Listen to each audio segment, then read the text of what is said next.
আমার আজন্ম আফসোস, আমার নিজের জন্য কেউ আমাকে ভালোবাসেনি।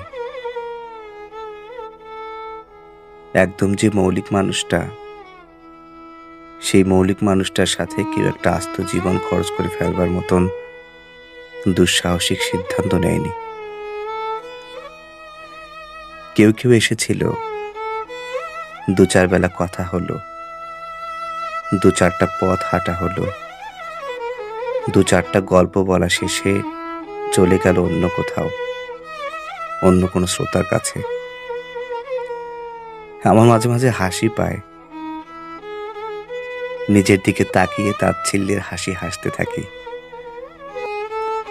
বলতে থাকি নিজেই, এমন কেউই বোধহয় থাকে না যে সমস্ত পৃথিবী পায়ে ঠেলে দিয়ে কেবল একজন মৌলিক মানুষকে আগলে বেঁচে থাকতে চায়। আমরা সবাই কোনো না কোনোভাবে মোহ, আভিজাত্য ও সচ্ছল জীবনের কাছে বিক্রি হয়ে যাই। একজন নির্দিষ্ট মানুষের কাছে এসে পুরোপুরি ভেঙে চুরে যেতে পারি না।